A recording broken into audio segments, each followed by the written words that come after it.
Hello, welcome to long-awaited return to the podcast scene. We took a week off to try to get rejuvenated.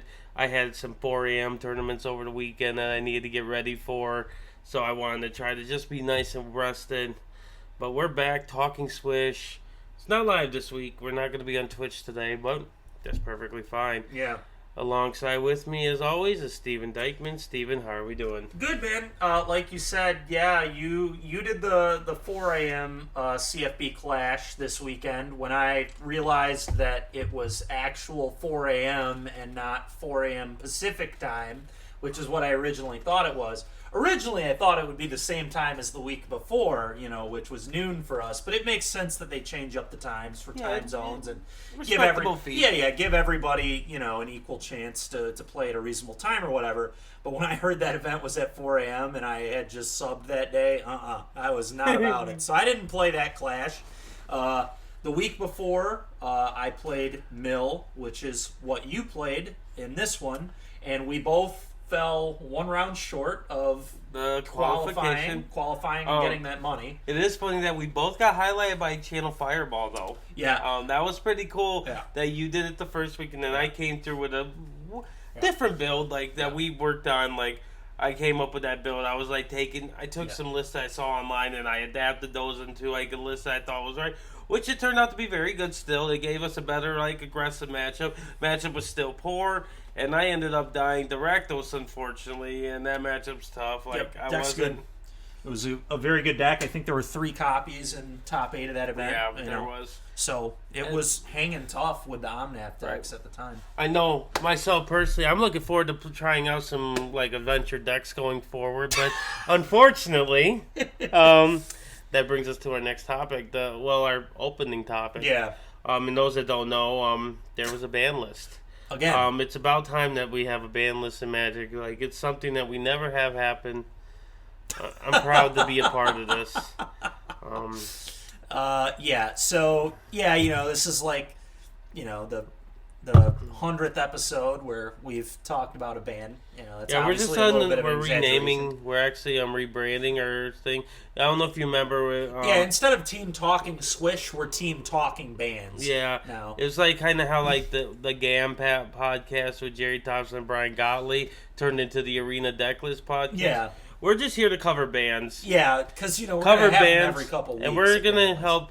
For those that we know, Twitter community has enough crying about what cards need to be banned. We're here to encourage it. If you have a card that you don't want to play against, reach us at 1-800-CRY-US-A-RIVER. Yeah. But no, we're all jokes aside. There is a ban list that needed. Adventures did quite well in the grand finals, mainly because it was the most registered deck, of course. And even good players like Alden Pritchett could not get through the adventure strategy with played excellent in the event too. Alden played that was supposed spectacular. To be pretty good against adventures, right? That's the point. It was probably the second best deck in the format against adventures. Not trying to pop a collar or anything here.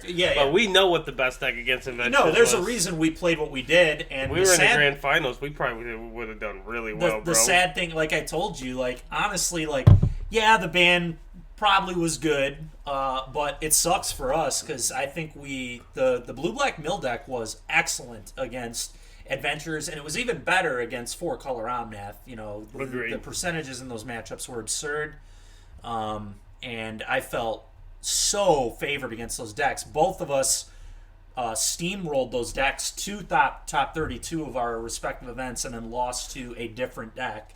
So, it wasn't Omnath that beat us. It was, for me, it was Rogues, and for you, it was the Rakdos deck. I think we pegged the metagame pretty well and had a really, really solid deck for the level 1 deck or whatever. But, here we go again, right? 3 cards banned. Omnath, Locus of Creation, Lucky Clover, Escape to the Wilds. 2 of these cards have something in common, and they have something in common with. Don't all 3 of them have something in common? I suppose what I was going to mention is the set that they were printed in. Yep. Yeah, that is a very big thing. Is that Lucky Clover and the Escape to the Wilds, both from Throne of the Drain. In a few moments, we're gonna actually go over some stuff about Throne. Yeah. But yes, they were all in the Adventures deck. All 3 of these cards were in the deck that has been dominating Standard. So clearly, Wizards has thrown that keep the deck in the format out the window here. They've had enough of seeing Adventures. And to be fair, Adventures has been a playable good deck for a long time. Or, before all the other crazy busted decks came into the format that are now banned, then here this is, again, being great, and, it's even better with Omnath in it, and they just said, screw it all, we're done, we're getting rid of it, and, out of here, get out of here. So, honestly, I think I like this approach. Standard has been so bad for so long, and so many people, are fed up with it. It gets, very monotonous and not interesting very fast. And because this deck has been a good deck before, I think they said, forget it. We're just going to kill it. We're just killing this deck. We're getting rid of these really busted cards.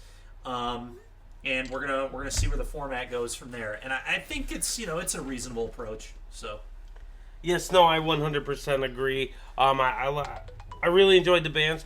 Would have loved to see Embercleave on there. Just personal reasons. I hate that card with a passion. But it's really messed up. It's a permanent Teamer Battle Rage. I brought that up before. Like, that card was like modern playable. So no, but really good. Regardless, here we are. But no, I think I give Wizards props because them actually axing Omnath is a big step in the right direction because that's their new mythic. That's the mythic they want to sell, obviously. And the fact that they were willing to put that aside and actually ban the card, because the card's only been out for, 3 weeks? Yeah. That's impressive. I respect that. Hopefully it's something that they'll do going forward. But before we get into the historic bans, let's talk about Throne of Eldraine for a moment. I've mentioned this to you. I've mentioned it to Ray, actually, a few times. There's so many cards banned on the Throne of Eldraine. Let's go through them. We have Cauldron Familiar, Escape to the Wilds, Fires of Invention, Lucky Clover, Ogle Thief of Crowns, Once Upon a Time. 6. That's in Standard. From one set. Yes, that is in Standard, by the way. Like, God. Is Veil of Summer legal in Standard? It's not. No, that got banned as well. Then why? I don't know why that's not on the list. Because it rotated, is why. Oh, there you go. That wasn't on a Throne though. Yep. I kept thinking it was on a Throne. Nope. My apologies. That was the set or whatever. It all was being played together during the Oko food days. So Oh yeah. My instinct was it's still a thing. Is there any other cards that are banned on a Throne that isn't banned on a Standard? I don't think so. In other formats, you're asking? Yeah. No. Okay, that was a question. But regardless, that's a lot of cards banned out of one set. 6. And the messed up part, they're not even all rares and stuff. They banned a common. Common. Yeah. Cauldron Familiar is a common. I mean, this just speaks to the power level of this set. It was busted. This set was so broken, it's ridiculous. Cauldron Familiar, at face, it's fine, right? But then they printed it could have either been this or Witch's Oven that got banned. It didn't matter. But together, they were just so ridiculous. There was one game where I won with when I was doing that Mythic Qualifier with the Jund Coco deck. I literally kept one land triple Oven Cat hand because my hand Lightning Helixed my opponent every turn and got a block just in those cards. And it's like a mini fog, and it is actual Lightning Helix every single turn. And I was like, yeah, this is probably good enough. And I missed the land on turn 2. I think I missed it on turn 3 even. I hit it on turn 4, and I still won the game. The hand was just that stupid. It's just... the cards in Throne are just so messed up, and there are still like some really messed up ones that we're gonna play moving forward, and we'll see if any more bans happen in the future. But if they do happen, I would bet that they might be from Throne, because that's like one of the first places I don't want. know. We're running out of cards there. Oh, we got more. Let's think of, because we've talked about cards from Throne that we kind of want to build decks around. Great Henge. You just mentioned Embercleave. At the moment, I can't think of any other specific ones that come to mind, but like those two are still really messed up Magic cards, dude. Like they just completely run away with games when you get them on the table. And so, we'll see what happens. We've got Grohl as obviously is still going to be a really good deck. It didn't lose anything, and it can play both of the cards I just mentioned. And Great Henge and Embercleave can both. And they will. Deck. They of will. course. No reason not to. Why to be wouldn't honest, you? They're so powerful, both of them. So. No, it's going to be interesting. As of right now, I don't think anything needs to be even in consideration. Oh, no. Let's. This isn't a talk about what we think should be banned now. No, because we're gonna let it run its thing. Yeah, we'll see how it's gonna go. I haven't even played since the ban happened. Yeah, I have been, and we'll be getting into that a little bit. Yeah. But let's talk about the historic format a little bit. They had some bans there as well. Omnath was suspended. For those that don't know what suspended means, they do that. It's like a temporary ban. They reevaluate it later, which we'll be talking about how that process works a little bit in a second as well.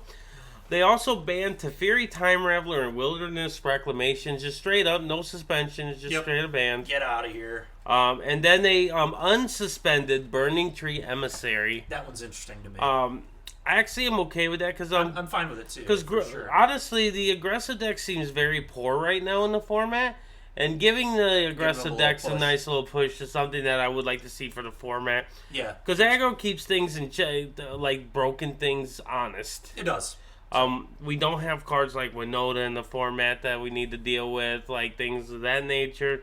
So I'm okay with Burning Tree. There is the super rare circumstance you could possibly double company, but you need a lot to happen. You and I were talking about that earlier. Honestly, I don't even know that Coco decks want to play Burning Tree Emissary.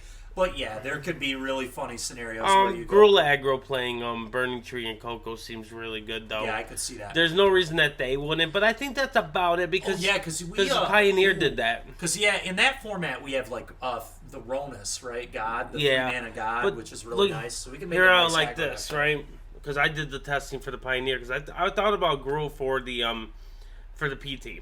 Yeah. You go end step, end of your opponent's turn, company.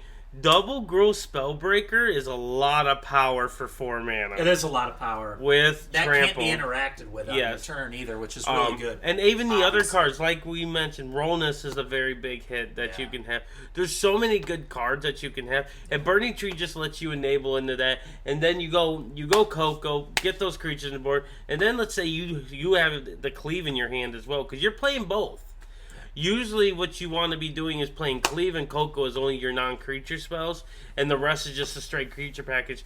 Another card that's really good in that deck, Colossus. Yeah. It gets active very quickly. Especially Burning Tree. It's quite good. Yeah, Burning Tree just escalates that to another level. Yep. And big fan of that thing. And for those that do play Brawl, I don't play Brawl. Steven don't play Brawl. But Omnath was banned there as well. Makes sense. Yep. I don't know much about Brawl, so I don't really want to speculate too much on that. we won't say anything about Brawl other than it's banned. All I will say is that I thought these ban lists were great.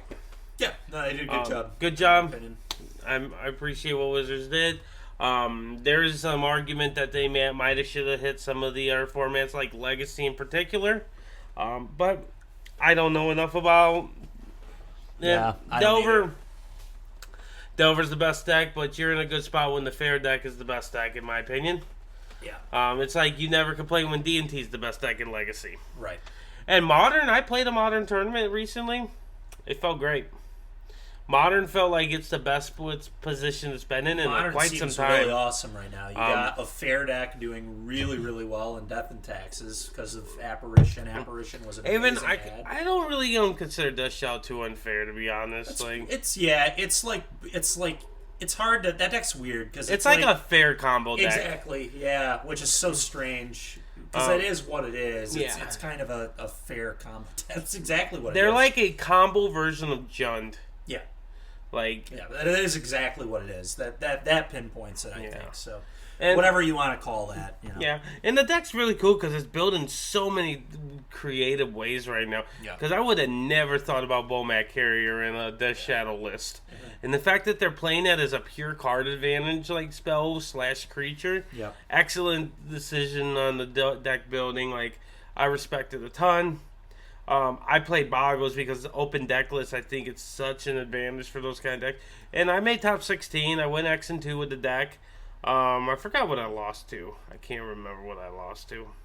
But regardless, Well, you lost to our buddy, Andrew, playing the Hammer deck. Playing the Hammer. He's pretty much playing Boggles, but a better version in the heads-up matchup. Yeah, and he top 8'd too, right? Yes, he did. Again. He kills it on the NRG he's on fire season. in those, man. To be fair, though, he's been having a lot of success with that deck, so that deck is just doing really well. That for deck him seems like we tested and we didn't have the best results, but we also weren't playing open deck lists. Yep. That is a huge advantage for a combo deck like that. You look at your opponent's deck list and be like, you don't have interaction? I'm going to go for it. Yeah, exactly. Yep. Like, getting that kind of information, because then when you're playing on Magic Online, for example, you have to actually play around things. Mm-hmm. And when you don't have to play around things, when you're playing an Infect X deck, that's pretty good. Yeah. And then the fact that he was so good in the mirror match because he played 4 mainboard spell skites. Yeah. That's a very big issue as well. Yeah, that matchup was just a nightmare for you. I took game 1. Yeah. Game 2 was close. I did make an incorrect block in game 2. I wouldn't have won the game because of it. Sure.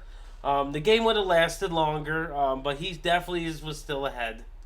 No question. No question about that. Yeah, that makes sense. But no, he played well. He did everything. I didn't draw particularly well in game 3, and he played well to where he punished it.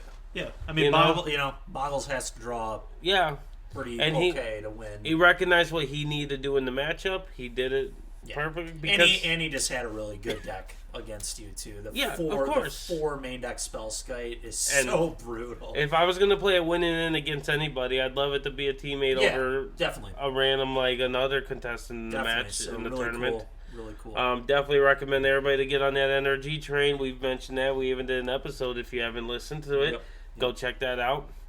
But yeah, we got some standard coming up. I know this weekend there's 2 standard tournaments. Yep. The CFB Pro event, the one that's for pro members, is this weekend. Yep. And then Sunday, Clash, right? No, they're not doing a Clash this weekend. No Clash. I think it's a week off because they're doing the pro tournament. Oh, that's nice. I'm happy about that because this weekend I wouldn't be able to play. I didn't want to. Selfish. Yeah, I had plans this weekend, so I wasn't going to be able to play a tournament. But I'm glad the other 2 clashes are not. That's good. Cool. Yep, and then in addition to that, on Sunday, if you're looking to get your standard fix in, there's a Bash Bros Patreon tournament. That's nice. They're getting BCW is covering all the store credit and stuff, which BCW has great products. So you definitely could turn that into something. And that's the tournament series where Zach Allen missed the shorts, right? He lost in the finals of the last one and didn't get the shorts. For those who follow that, that situation was pretty funny. Basically, Brad Nelson said he'd buy Zach Allen a pair of shorts if he won the tournament and he lost in the finals. See, he just didn't earn them. Didn't earn them today, my friend. Mm-hmm. And then to flip the script a little bit onto other formats, there's a MTG, through a Reddit, there's a tournament series they do monthly. Yeah. And they're going to be doing a historic one this Saturday. Okay. On Sunday, there's actually the Set Roulette brought to you by Mythic Society, where they do the 6 random sets. I don't know the sets offhand. They did the thing. I'm not going to be participating because I'm going to focus on some standard tournaments since we have more upcoming Clash events. It just seems like the wiser decision. Yeah. But another tournament that I'm actually taking part in this weekend, which is Eternal Weekend Online. Oh, that's cool. They are doing all the Eternal Weekends online, obviously because of the situation that we're in. Yeah. This weekend, it's 2 weekends. It's this weekend and next weekend. This weekend is Legacy. There's 3 different ones, and then the main prize is 3 different like giant size card cutouts, which have some good equity attached to them. Okay. Like Caracas is one, and there's a few others I can't remember offhand. And they're 3 different Legacy tournaments, and they're in different time frames, so people like you can pick one that fits your time zone the best, or you can play all 3. Your choice. You're more welcome. So it's $25. You buy a Legacy entry token. Okay. It's going to be the same way next week for Vintage, where you're going to buy a Vintage entry token. And you can play one, or you can pay $25 each for your 3. Here's a special thing they're doing for Eternal Weekend. Once you pay for that $25 token, you now have access to every card on Magic Online. That's pretty cool. And you can use those, and you can play other formats, and if you want as well, you can go and decide. I want to just, if you want to buy that Legacy token and just so you can play challenges this weekend because you don't have Magic Online, you can. It's a cool system. That's really sweet. Like, yeah, that's really sweet. It's a really cool system. Like, I know. I was looking at it, I was like, I might do a couple challenges this weekend. I was it's easy access. Like, you could just go, not have to deal with, like, returning your decks and everything. Like, you're just into the money at that point to go and have some fun. So I definitely would really recommend people taking advantage of that. And Legacy's cool. I'm probably going to play Bant Delver. I've been working on a list. Cool. Nice. You know, instead of, it ain't actually Delver. It's just going to be like Bant, I don't even know, Bant Temple, I guess we can call it. Because I'm not even going to play Delvers. I'm actually going to play Hex Drinkers over Delver. Okay. Just a card. Because Delver seems kind of weak right now. When Blue-Red Delver's the best deck, it just dies to, like, Bolt and stuff. At least I can, like, time the Hex Drinker to try to, like, get it into play and also, like, pump it up so it has Hexproof from the Lightning Bolts. Yeah. Which that could be very, very relevant. Very, yep. For sure. In addition, I'm also playing the new Glenn card from the Walking Dead Secret Lair. Yeah. He's a 1/3 with Skulk, where creatures with power higher than him can't block. And then when he deals combat damage, you draw a card equal to its power. So that trigger goes on the stack, and you take Jitte, and you pump up his power, so you draw more than one card. That's nice. Yeah. Or you could do it before damage. Like, either one. Yeah. That's cool, though. Yeah. So I'm definitely looking forward to doing that. And also, with Glenn, if you're on an empty board on your opposing side, you're a Noble Hierarch deck, so you're going to get some Exalt triggers. Oh, that's sweet, too. And then the deck also plays 4 True Name Nemesis, and with cards like Jitte and Sword of Fire and Ice. You know, I've even equipped the Batter Skull onto a True Name before. Yeah, you want to so talk? Have I, actually. I'd be like, oh, not only is True Name getting in there, but... Yeah, it's pretty good. Yeah, I remember when I played on that coverage match at the last Legacy one for NRG that I played in. I played against that Esper Vile, and I was racing his Flicker Wisp. And they have flying, so I can't block it with True Name, even if I dreamt of it. So all I was doing is I was swinging with True Name and just getting Exalt triggers just to race over and over again. Like, and they can't hold back. And I wasn't going to hold back, so I just kept winning on the Exalt triggers. Yep. Then eventually I got Batter Skull down, so Batter Skull was going to gain me a little life to put the race to a close. Yeah. True Name is just such a good card. Oh yeah, man. Definitely. Oh, man. So good. So you're off this weekend. No Magic for you, is that correct? Yep. No Magic this weekend. I'm going to one of Julia's friends is having a bridal shower, so we're doing that. And then we're going to hang out with a mutual friend later that night and probably just play a bunch of video games, maybe watch some movies. Just kind of hang out. So that's what I got planned for this weekend specifically. And then, the weekend after that, I'm going to do the Mythic qualifier thing. But we'll talk more about that on the next podcast. So yeah, no, for sure. We'll have a little more insight because place of standard. Let's talk a little bit about. We've done this a few times. I know, people.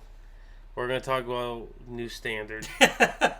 Yes, with bans comes New standard talk. So here we go. So I jumped right into it, and I played green black like adventures. Yeah, Dex feels good.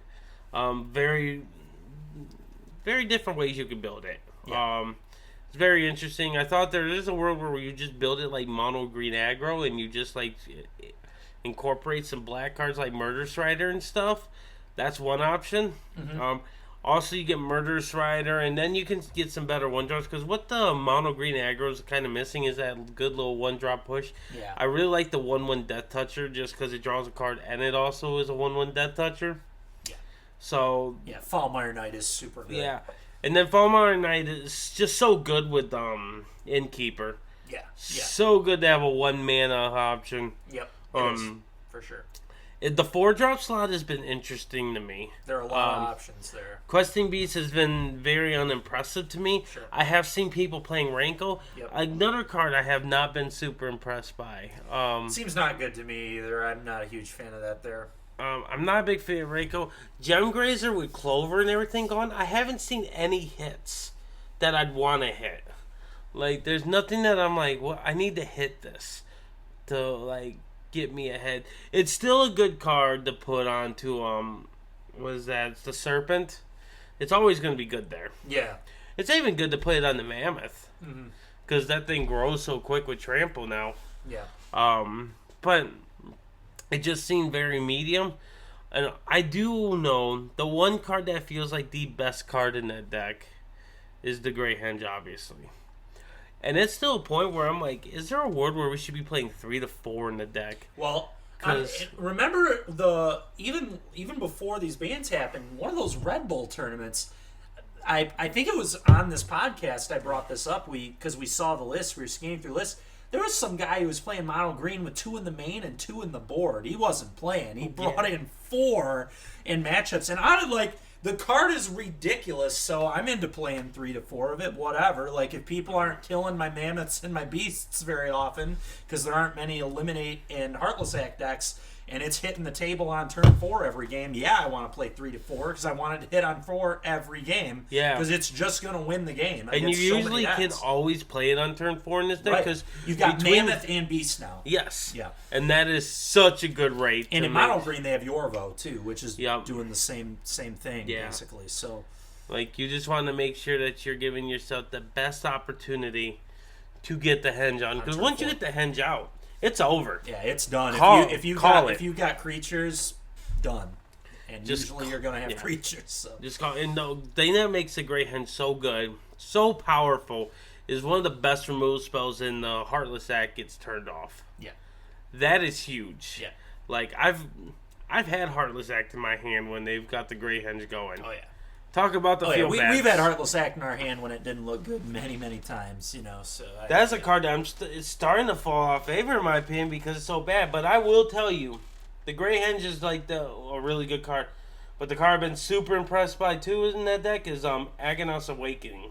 Oh yeah, Agadeem's Awakening is crazy. That is the card that knocked me out of the CFB Clash. I literally lost to that card twice. It beat me in game 1, and it beat me in game 3. And obviously that was rogues, so it's a little different, but what my opponent did is they didn't even get 3 creatures. They only got 2. It's all they needed. They got back the 2-drop that pumps all the rogues, and then they got back the 1-drop. So they milled me 4 immediately. So my graveyard, which almost had nothing in it at the time because I had been using Cling to Dust to keep it clean, all of a sudden my graveyard's full again, and now there's pressure in play, so I can't sit here and just frickin' cling every turn.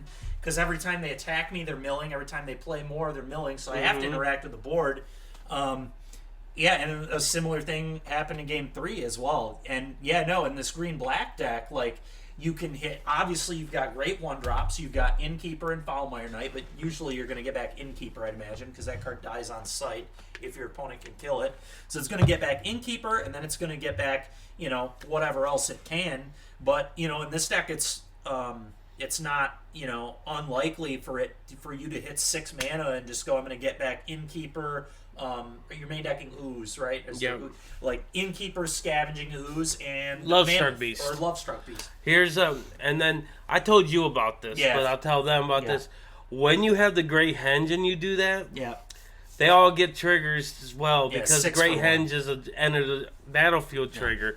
Right when I realized what happened there, and I did that, and all those went on the stack, I realized how important that card was. We literally went from 1 to 2 to 4 very quickly. Makes sense. And that's usually how the deck building process goes. Yeah. You're starting to be like... It's really, the format's not really aggressive. It is pretty free to do because, bolting yourself only matters really in against like mono red and Grohl. And there's so many situations where you just end up playing it tapped anyway, and you're like, I'll just play my 2-drop this turn instead of my 3-drop. Like, I don't have Henge in hand. Yeah. I'm only playing 2 in the deck, so the likeliness of drawing it here isn't super high anyway. Why don't I preserve my life totem, just play my 2-drop, instead of paying 3 mana to play a 3-drop that I might not be able to swing with because they could kill my 1/1. Honestly, I forget. Does green-black have a flip land or no? No. Okay. No. So the mana base is I'm playing the Triumphs. Okay. And then I'm playing Agonist Awakenings. And the Temples. Sure. And so far it hasn't been bad. That like makes I sense. never really have issues with mana. Yeah. The deck just draws so many damn cards. Yeah. Yeah. Like sometimes I just draw too much mana. Yeah. Like that's the biggest issue with the But deck. that's okay. Like that's a good problem to have. And like that because that's a reoccurring thing, then we just need to be playing more spell lands. Yep. That's my theory on it. Like let's not cut lands. I like hitting my land drops. I like casting spells. Yeah. I win most of my games by casting my spells. Yeah, that's how you usually win in Magic, so that makes sense to me. So, I'll just play more spell lands. Yeah. We could play because I was also playing the 4-drop removal spell land. What's that name? Mauling. Yep. Hagra Mauling. Yeah, that card is just quite good. Yeah, I mean kill spell that's a land. Yeah. Solid. And then today, I decided to have a resurgence of an old friend of ours. We used to do Just Guy. It's like Just Guy Yorion, where you're playing like Archons, a bunch of enchantments. I'm just doing straight blue-white. I don't think red has enough in there to make me want to play red. There's a world where I could want to do that just so I could play Luca in the Dream Trawler. That'd be pretty funny. Yeah. But then I feel like I'm pressured to not play Charming Prince doing that. Sure. Because if I Luca in the Charming Prince, I want to die. I would want to literally die. But that deck felt great. I've been playing main board Rune Halos. Oof. That card's nice. That is nice. The format's aggressive right now, and Rune Halo's really good against that. I'm actually playing 6 board wipes. I'm playing 4 Shatters and 2 Rumcloak Giants. People forget about Rumcloak. I forgot that, yeah. 5 mana, destroy all non-giants. Throne card, folks, in case anyone forgot. And then it's a 7/7 with Vigilance. Yeah, that card's really good. Yeah, I really enjoy that card. Card's good. Doesn't kill Bone Crusher, but that's like the only knock on it. Yeah, the Bone Crusher is a giant, isn't he? Yeah. That's funny. That could be awkward, but that's the only. We have Banishing Lights. We have ECDs. Actually, what creature type is Croxa? I think he's an Elder Giant, but I'm not sure. I'm not sure. We should look this up. Or is he a Titan? Well, I don't know. Let's just look it up. You might be right. They might be Titans. Elder Giant. Okay. That's what I thought. They're Titans, but they're not actually creature type Titan. I think. See, I'm not actually too concerned about Croxa. Here's why. We play 4 Banishing Lights. Sure. 4 Aspiration. And Rune Halo. Aspiration or whatever it's called. Oh, yeah. Skyclave Apparition. Rune Halo is interesting because you still get the trigger. Yeah. Annoying, for sure. Still annoying. Like, we got answers for it. Yeah. Like, I'm not really too concerned about Croxa. Okay, fair enough. Either way. Just because I got the answer. But no, it is a cool thing to actually keep in mind. Yeah, I'm just, for anyone listening that wants to maybe play Rumcloak Giant in their deck, remember, it does not kill Croxa, it does not kill Bone Crusher Giant, and that might be it. Those are about the only giants I can think of at the moment. I'm also playing a 1 of Crab. Yeah. Yorvo may be a giant as well, I'm not sure. But other than that. Yeah, my big 0-17 is in the deck too. Oh, yeah. I'm thinking about taking the Rumcloaks out just to play 3 of those on the side for the aggressive matchups. Okay. I'll be like, that's yes, really this is what we're doing here. Yeah. Good luck. Like, good luck getting through this. That's hilarious. Like, You know how hard it is to get through that card? Really? It's not easy. I blocked an Annex today when he had Embercleave. He didn't have any other creatures, but, that helped. Not going to lie. Yeah, but the fact that he Embercleaved Annex and still couldn't get through my guy, like, he got one swing with it, but that was it, because then the crab was saying, like, no, I'm never going to let you kill me. Yeah. Deal with it. So, I'm a big fan of that. I've also tried a mono black, sacrifice style thing. I still got to work with that one. It felt like it wasn't, doing correct stuff. I feel like we might want to be... Should we maybe revisit, white-black for Moth again? I was just playing the Shepherd. Which one is Shepherd? Shepherd's the one that exiles him and lets him return as a 1/1. Oh, interesting. Yeah, the Nightmare Shepherd. Yeah, okay. I was playing that, but maybe it should just be black-white. Yeah, because black-white actually interests me a lot, because we could go for, a cleric theme, too. We could, play the 2-drop that whenever you gain life, you get counters on them. We could play, Vessel. We could do, a call plan. Yeah, I was doing Awakening and calls. Yeah. I was all in on those cards.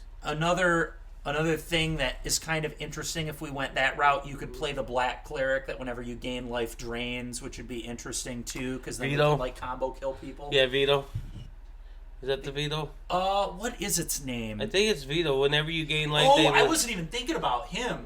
But yes, him. But also the common from the new set that whenever you gain life. I had a game in limited, by the way, against black white, where my opponent went 1/4, 1/4. And they were missing lands, but it didn't matter. They played a 1/4 that gains a life. Then they played another one.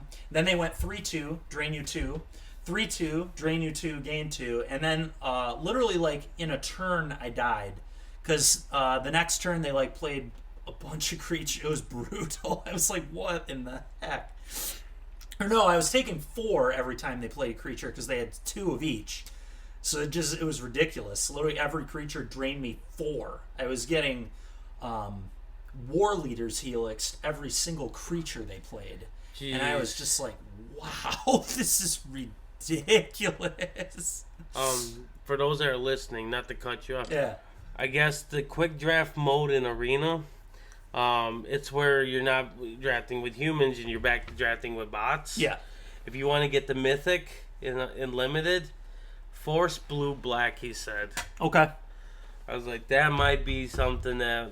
I'd believe it. Yeah. I'd believe it. Yeah, there's always, an archetype that the we bot know just how doesn't that is. pick up on. Yeah, with red-white with us, and that one was so funny.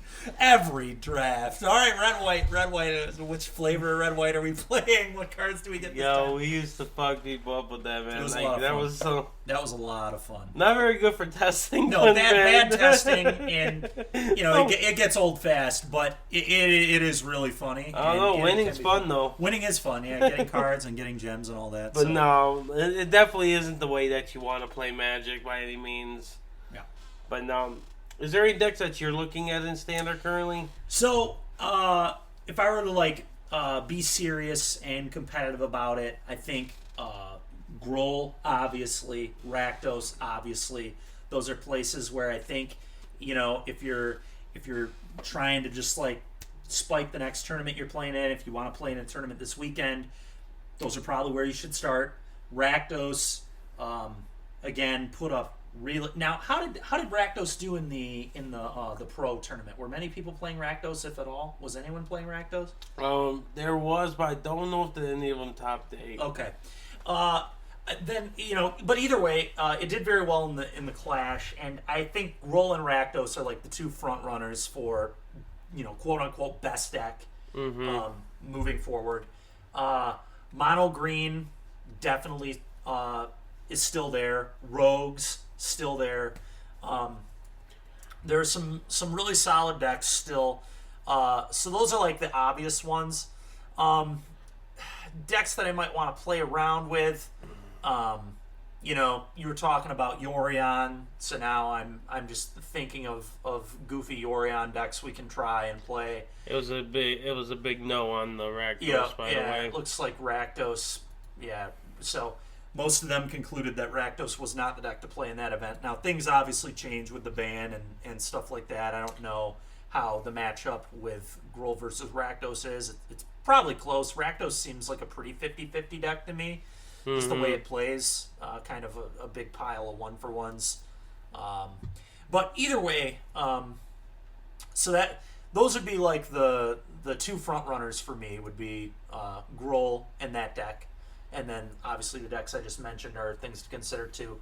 But kind of fun decks to test. Maybe we can give another crack at like Mono Black Devotion. You said you've lost a few times to it this week. I have. And I think that might be a deck to actually look at now, because a lot of the busted cards, the cards that gave that deck huge problems, have rotated, right? Euro, Hydroid Crisis, Lucky Clover, Escape. All these cards you can't beat off the top of someone's deck. All of a sudden, these cards are getting less and less. And the less of those really stupid busted cards that exist, the more reasonable playing a 1-for-1 like value-centric game gets. So that might be fun to toy around with. And the same thing goes for like a black-white mid-range Yorion deck again, like a deck that like is playing Doom Foretold. I wonder if Doom Foretold's better now. It's got to be, right? Like, a lot of cards that gave that deck problems, and maybe it should just be black-white. Like, we have another Burglar Rat type of card in the format. We have the 1/2 Rogue that when it enters, you just look at cards equal to the, I think... The only problem is if that's your only creature and they kill in response, they don't take any cards. That's fair. Because then you have no party. That's fair. That is a big downfall. That is a downfall for sure. Is Charming Prince a party type? Does he fit into the party? What is his type? Charming Let's Prince. take a gander really quick. Because the 4-drop white creature party card, if we could like make a party deck, would be really sweet. It doesn't look like it. It looks like Human Noble. Yeah, that doesn't fit. Yeah. Okay. Something we'll have to kind of look at and think about. But there's at least... The thing is, when really, really busted garbage rotates out of standard and the format becomes more reasonable, you can actually try and brew decks. Like that's the good thing about good formats or healthy formats, is there's actually at least some room to brew and try things. But when decks are just super dominant and busted, you can't.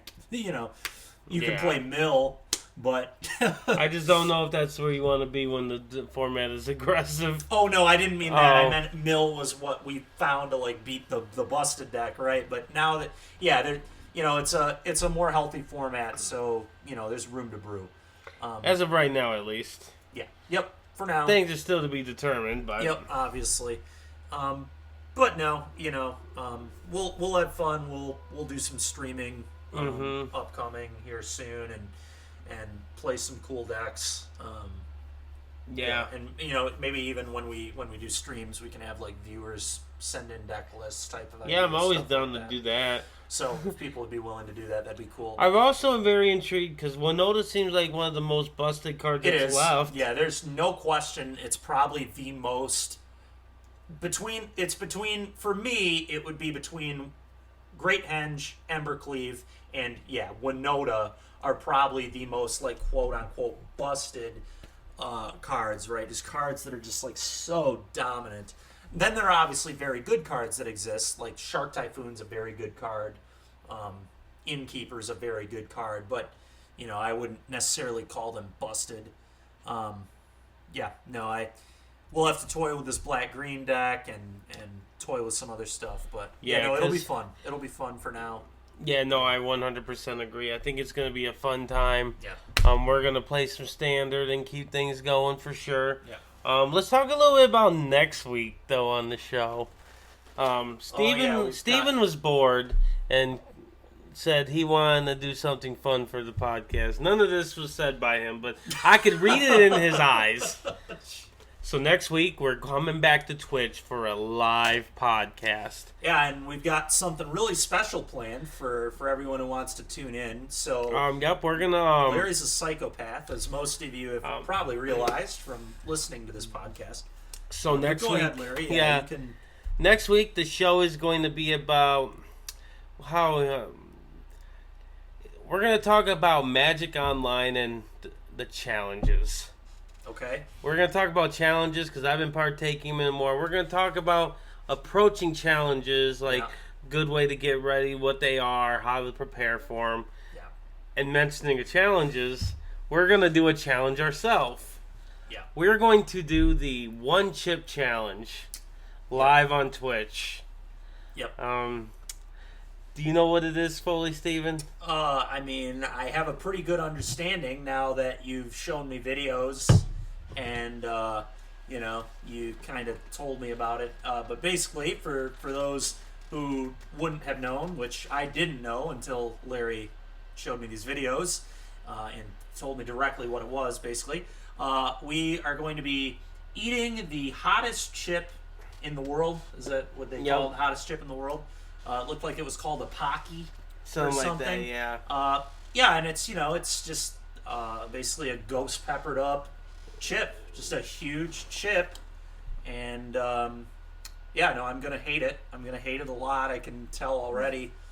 Maybe the day before I'll get some really hot wings or something to try and prepare myself. I don't know. I don't even know if that's going to work. It won't help that much, but it'll at least give me a sense of how awful it's going to be.